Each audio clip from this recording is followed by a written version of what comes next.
They called her a monster. A warrior in a dress too strong for any man's pride.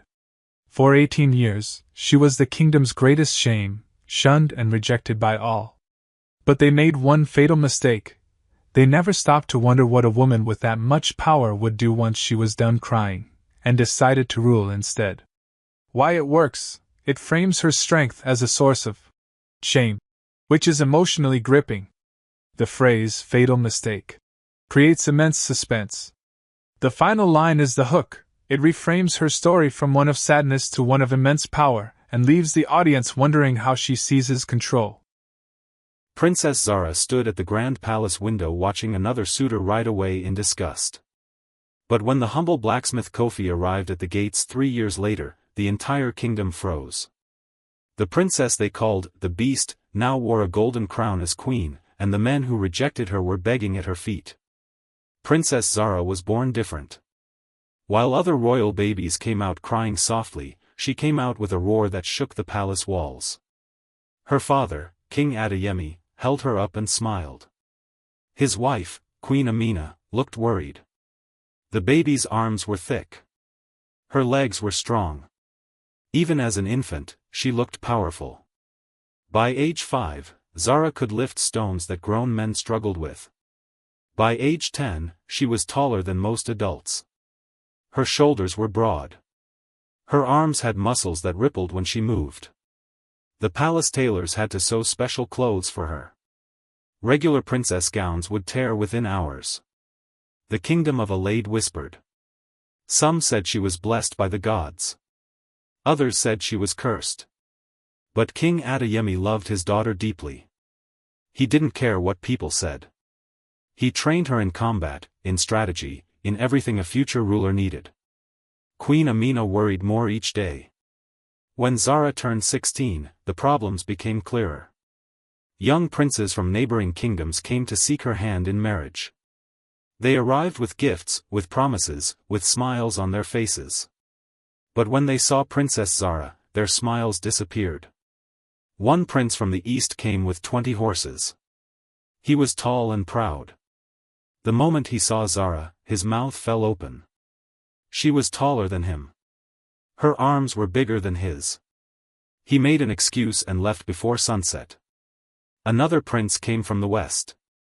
He brought gold and silver. When Zara greeted him with a handshake, he winced in pain. Her grip was too strong. He claimed his mother was sick and rode away the next morning. A third prince arrived from the south. He was a warrior, famous for his strength. But when Zara challenged him to an arm wrestling match, she won in 3 seconds. He called her a monster and stormed out of the palace. Queen Amina sat in her chambers, crying softly. King Adeyemi tried to comfort her, but he was worried too. Zara was now 18. No suitor had stayed longer than 2 days. The gossip spread across every kingdom. The princess of Alade is too strong for any man, people whispered. She looks like a warrior, not a wife. Some called her the Beast Princess. Others said she would never marry. The words reached Zara's ears. Each rejection, each insult, each name cut deeper than any sword. One evening, Zara stood on her balcony, staring at the moon. Her younger sister, Princess Ao, came to sit beside her. Ao was everything Zara was not. Small, delicate, soft-spoken. Men loved Ao. They wrote poems about her beauty. Don't listen to them, Ao whispered. You're special, sister. Zara smiled sadly. Special means different. Different means alone. Ao held her hand tightly. King Adeyemi decided to throw a grand festival. He invited every eligible prince and nobleman from all the lands.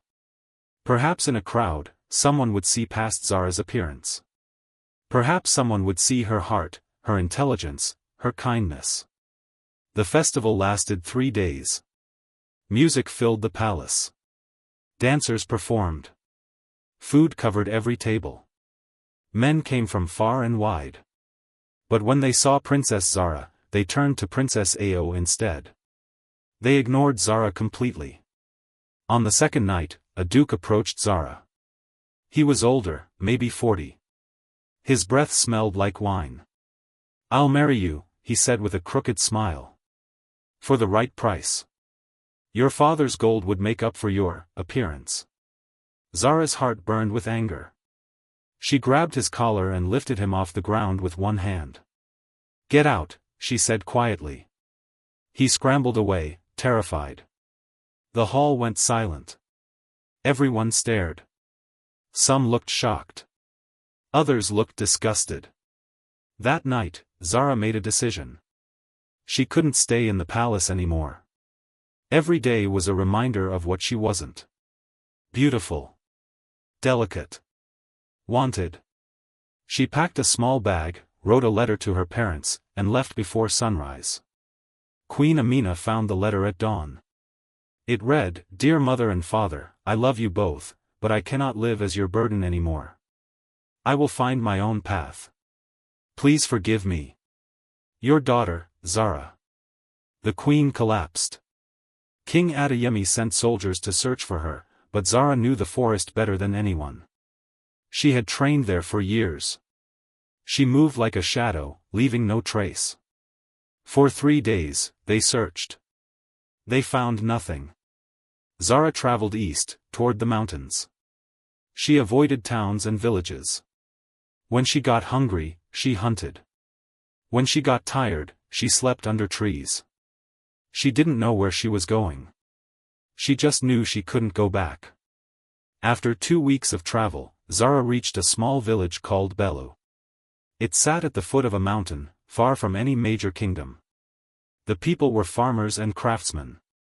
Life was simple here. Nobody knew she was a princess. She wrapped her royal jewelry in cloth and hid it. She wore simple brown clothes. Her hair, usually braided with gold thread, now hung loose and wild. She looked like any other traveler. At the village market, she asked for work. An old woman named Mama Kanda needed help on her farm.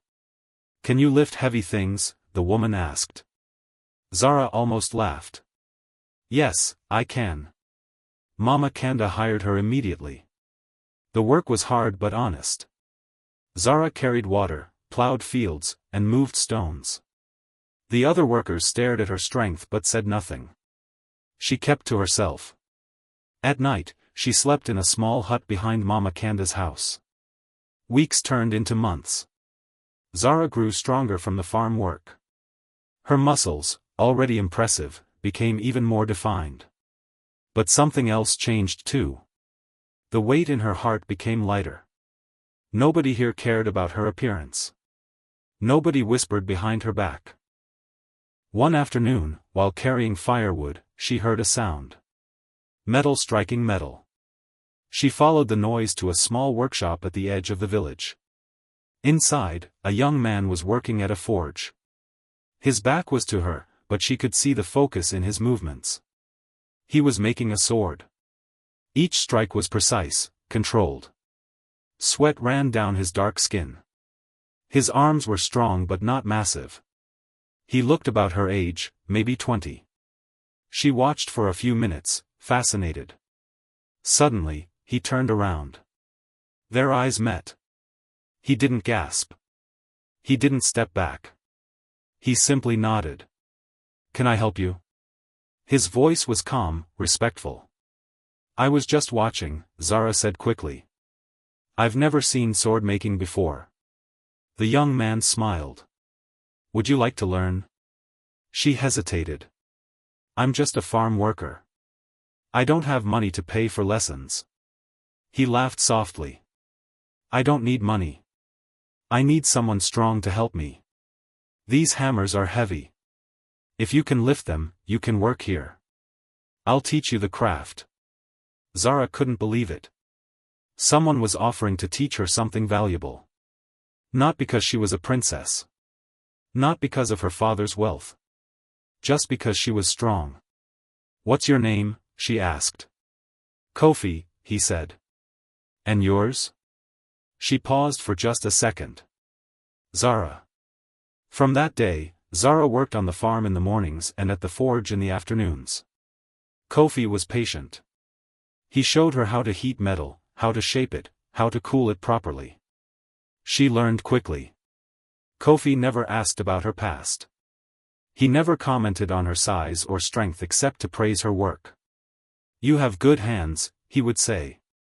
"Strong but careful. That's rare." For the first time in her life, Zara felt truly seen. They talked while they worked. Kofi told her about his life. His father had been the village blacksmith. He died 3 years ago, leaving Kofi to run the shop alone. He made tools for farmers, gates for homes, and sometimes weapons for traveling merchants. "Don't you want to work in a big city?" Zara asked one day. "Make swords for kings and armies?" Kofi shook his head. "I'm happy here. Big cities are full of people who care about the wrong things. Here, people value good work and honest hearts." Zara felt something warm spread through her chest. She understood exactly what he meant. In the palace, everything was about appearance, status, and politics. Here, things were simpler. Better. 6 months passed. Zara became skilled at metalwork. She and Kofi created beautiful pieces together. The villagers started coming to them for special projects. Business grew. But something else was growing too. A connection between Zara and Kofi that neither of them spoke about. One evening, they finished a large gate for Mama Kanda's farm.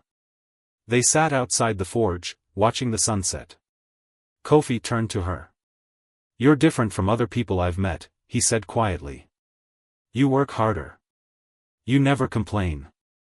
But sometimes I see sadness in your eyes." Zara's heart started beating faster. Should she tell him the truth? "Everyone has a past," she said carefully. "Some pasts are harder to talk about than others." Kofi nodded. "I understand. Just know that whatever you were before, here you're just Zara. And that's enough." Tears filled her eyes. Nobody had ever said anything like that to her before. But peace never lasts forever. She had finally escaped the whispers and the disgusted stares. She was no longer the Beast Princess, just Zara, a humble worker. But peace never lasts. One morning, the king's soldiers rode into her new home, holding a painting of her face and offering a fortune for her return. She held her breath, hiding in the shadows, praying the people who had accepted her wouldn't sell her out. One morning, a group of royal soldiers rode into Belu. They wore the colors of Alade. Zara's heart stopped. They were looking for her. She hid inside the forge while Kofi went to see what they wanted. "We're searching for Princess Zara," the captain announced to the gathered villagers. "She disappeared 9 months ago. King Adeyemi offers a great reward for information leading to her return." He held up a painting of Zara in royal clothes. The image showed her face clearly. Mama Kanda squinted at the picture. Other villagers murmured. Some glanced toward the forge. Zara held her breath. Would they turn her in for the reward? Her hands trembled. But then Mama Kanda spoke loudly. "We've seen no princess here. Just farmers and workers. Perhaps she went to the cities." The other villagers nodded in agreement. The captain looked suspicious but had no proof. After the soldiers left, Mama Kanda came to the forge. Kofi was already there with Zara. The old woman looked at Zara for a long moment. "So, you're a princess," she said softly. Zara nodded, tears streaming down her face. "I'm sorry I lied. I just wanted to be normal. To be free." Mama Kanda walked closer and placed a wrinkled hand on Zara's cheek. "Child, you've been more honest here than most people are in their whole lives. You worked hard. You helped others. That's what matters." Kofi stood quietly, processing the news. Finally, he spoke. "Princess or not, you're still Zara. Still the person I've worked beside for months. Still my friend." He paused, then added softly, "Maybe more than a friend." Zara looked at him with wide eyes. "Even knowing what I am? Knowing I'm not normal?" Kofi smiled. You were never normal, Zara. You were always extraordinary.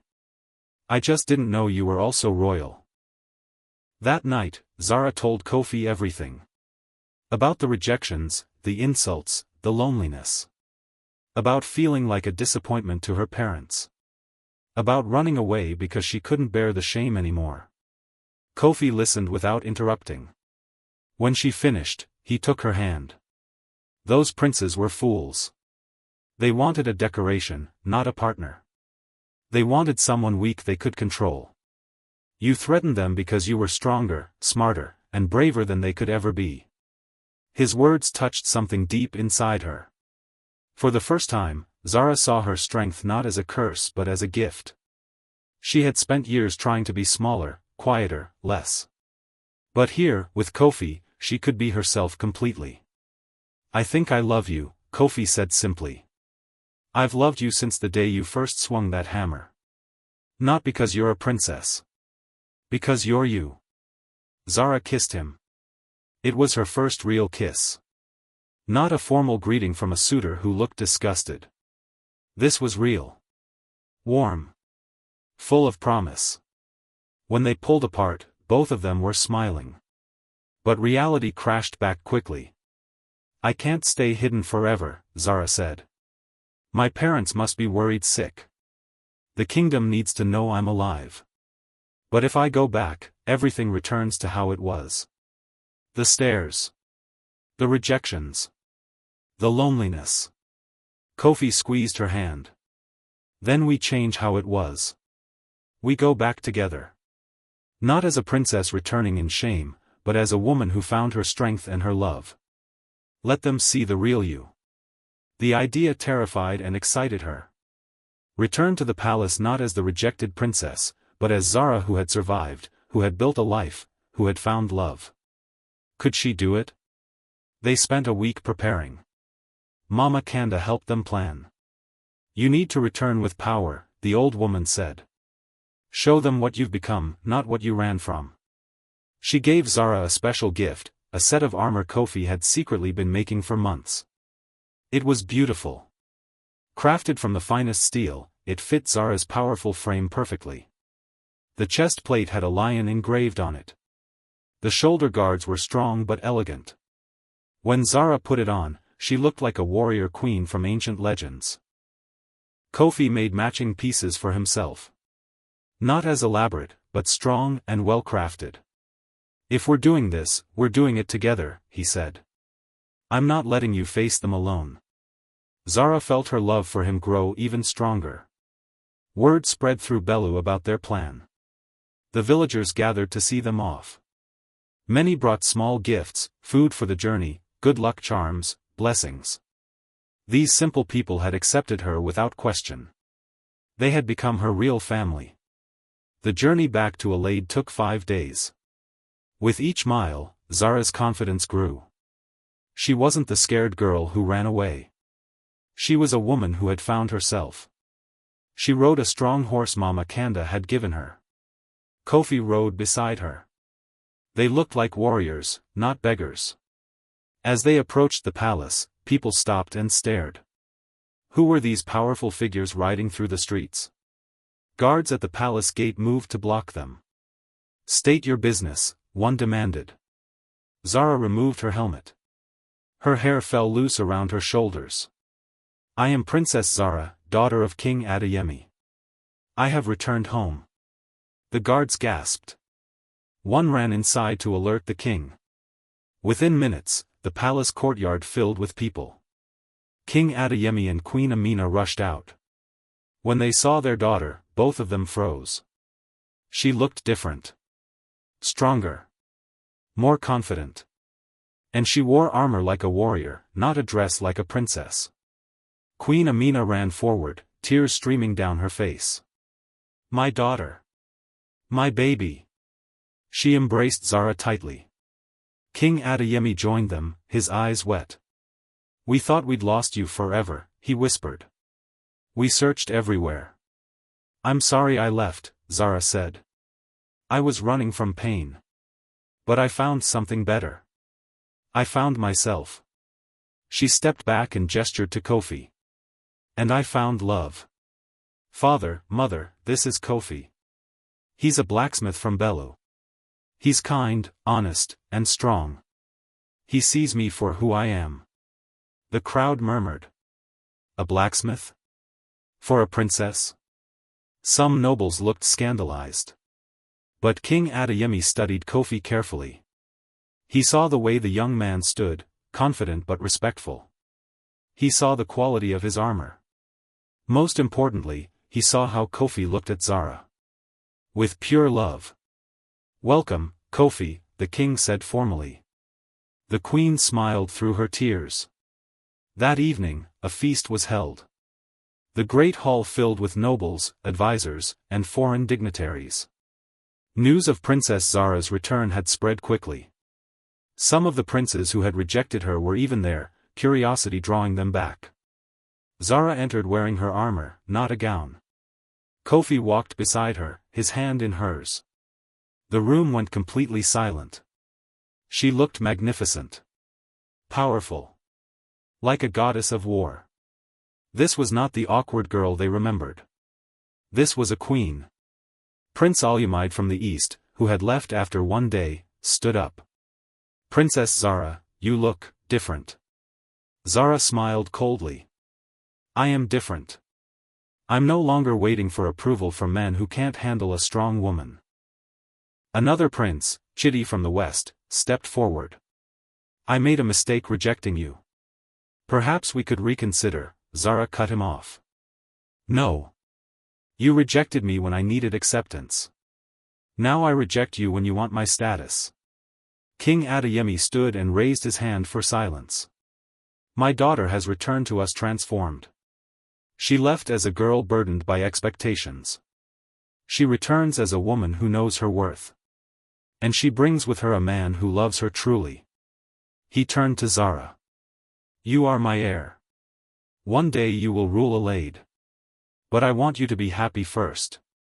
If Kofi is your choice, then he has my blessing." The crowd erupted in whispers. A princess marrying a blacksmith? It was unheard of. But Queen Amina stood beside her husband. "Love is more valuable than gold or status. If my daughter has found it, I will not stand in her way." She looked at Kofi. "Young man, can you protect her heart as fiercely as she protects others?" Kofi met her eyes steadily. "Your Majesty, I will spend every day proving myself worthy of her love. Not because she's a princess, but because she's Zara." The wedding was planned for 3 months later. During that time, Zara changed many things in the palace. She created a training ground where young women could learn combat and self-defense. She invited Mama Kanda and the villagers of Belu to live in homes near the palace if they wished. She also made it clear that she would not be a traditional princess. She wore armor as often as dresses. She trained with the palace guards. She helped Kofi set up a royal forge where they worked together, creating beautiful weapons and tools. Some nobles complained to the king. "This is not proper behavior for a princess," they said. But King Adeyemi silenced them. "My daughter is showing you what true royalty looks like. It's not about appearing perfect. It's about being strong, capable, and true to yourself." Zara's younger sister, Princess Ao, supported her completely. "You've taught me something important," Ao told her. "Beauty is more than how you look. It's how you live." The wedding day arrived. The entire kingdom came to witness it. The ceremony was held not in a closed temple, but in an open field where everyone could see. Zara wore armor mixed with silk. She looked both fierce and beautiful. Kofi wore the finest clothes the royal tailors could make, but he also wore pieces of armor he had forged himself. As they exchanged vows, Zara spoke loudly so everyone could hear. "I promise to be your partner in all things. To build a life where strength and gentleness live together. To show our future children that love comes in many forms, and all of them are beautiful." Kofi's vows were equally powerful. "I promise to stand beside you, never behind or in front. To celebrate your strength, never diminish it. To love all of you, especially the parts others couldn't understand." When they kissed, the crowd erupted in cheers. Even the nobles who had doubted them couldn't deny the power of what they witnessed. This wasn't just a wedding.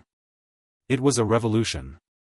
After the wedding, news spread across all kingdoms. Princess Zara, once called the Beast, had married for love. She had chosen a blacksmith over princes. She had returned stronger than when she left. The story became legend. Young girls in villages everywhere heard about the princess who was too strong for traditional expectations but found happiness anyway. They learned that being different wasn't a curse. Mothers told their daughters, "Be like Princess Zara. Be strong. Be yourself." But not everyone celebrated.